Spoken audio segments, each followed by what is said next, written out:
अभी साहब मैं वो टेक्निकल क्वेश्चंस ना मेरी समझ में आते हैं क्योंकि मैं भी बहुत वीक हूँ माशात में। मुझे तो 2+2 4 पता है कि दूध मेरा 3 साल पहले कितने का था और आज मेरी लेने की पोजीशन क्या है। इसी तरह पेट्रोल डलवाने की पोजीशन क्या थी, आज मेरी पोजीशन क्या है। इसी तरह ये तमाम चीज़ें हैं, अशिया ख़ुर-ओ-नोश हैं। चिकन 3 साल पहले कहाँ था, ये था। आपको लगता है कि जो इसहाक डार साहब जिस तरीके के अदाद शुमार देते हैं उसका कोई वजूद है, या आप प्लीज़ ज़रा इसहाक डार साहब वाली ऐनक पहन के मुझे ज़रा बताएं, मुझे थोड़ा समझना है और आवाम को समझना है। जी शुक्रिया। देखिए, इकोनॉमिक्स बड़ी मज़े की चीज़ है और उसमें जो पैरामीटर और जो डेफिनेशन जो होती हैं महंगाई की, उसको हर कोई अपने अपने एंगल से इंटरप्रेट कर सकता है। अगर मैं हेडलाइन इन्फ्लेशन की बात करूं, हेडलाइन इन्फ्लेशन वो महंगाई है जिसमें एनर्जी की कीमतें और खाने पीने की चीज़ें शामिल हैं, तो वो हेडलाइन इन्फ्लेशन होगी। एक इकोनॉमिक्स में टर्म यूज होती है कोर इन्फ्लेशन। कोर इन्फ्लेशन का मतलब ये होता है कि जी एनर्जी की कीमतें रैपिडली ऊपर नीचे हो सकती हैं, खाने पीने की चीज़ें रैपिडली ऊपर नीचे हो सकती हैं, उनको साइड पे रखते हैं और जो बाकी महंगाई है उसकी बात करें।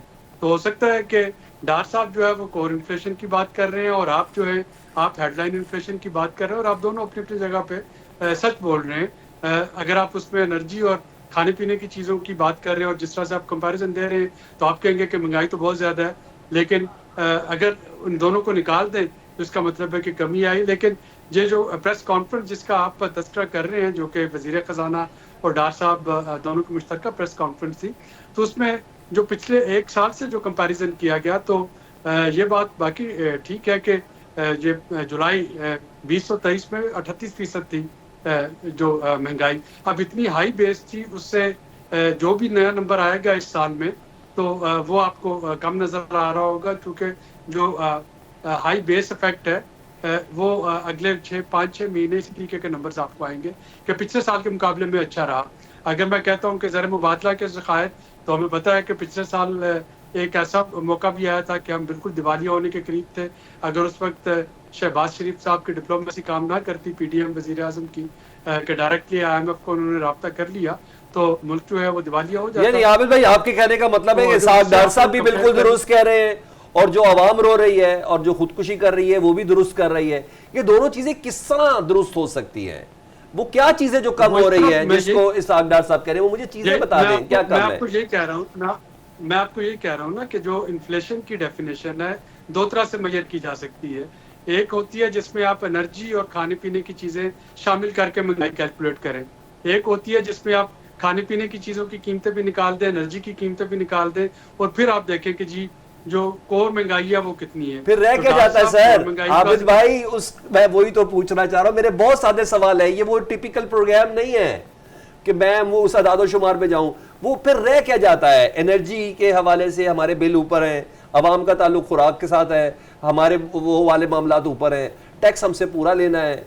आप ये बताएं, टैक्स तो रिगार्डिंग फैसिलिटीज होता है, फिर रह क्या जाता है जिसकी चीजें कम हो रही है? वो कौन सी चीजें कम हो रही हैं? वो उसके बाद फिर आप ये देखा जाता है कि अच्छा जी इसमें इस वक्त आपकी जो सर्कुलेशन में मनी है वो कितनी है। उसके बाद ये देखा जाता है कि आपका इंटरेस्ट रेट जो है वो कितना है। उसके बाद देखा जाता है कि आपके जो बाकी कोर कमोडिटीज हैं उनकी प्राइसेस जो है वो किस कदर है। तो लेकिन अगर हम आज की बात करते हैं, तो आज वाकईतन एक एवरेज जो शहरी है उसके लिए ज़िंदगी मुश्किल हो गई है, और उसकी वजह सिर्फ इन्फ्लेशन का नंबर नहीं, उसकी वजह टैक्सेशन भी है, और उसकी वजह जो पिछले 2 सालों में रुपए की कदर में एक नुमाया कमी आई, तो बैठे बिठाए आपकी सेविंग में भी कमी आ गई, आपकी कुव्वत खरीद में भी कमी आ गई है। तो अभी ये एक पॉजिटिव चीज़ है कि पिछले 1 साल में जो हमारा एक्सचेंज रेट है ये 280-285 पे स्टेबल चल रहा है। वरना पिछले साल आप देखते हैं कि 350 रुपये तक डॉलर का रेट चला गया था ग्रे मार्केट में। तो कुछ चीज़ें ऐसी हैं जो यकीनन उनमें बेहतरी आई है।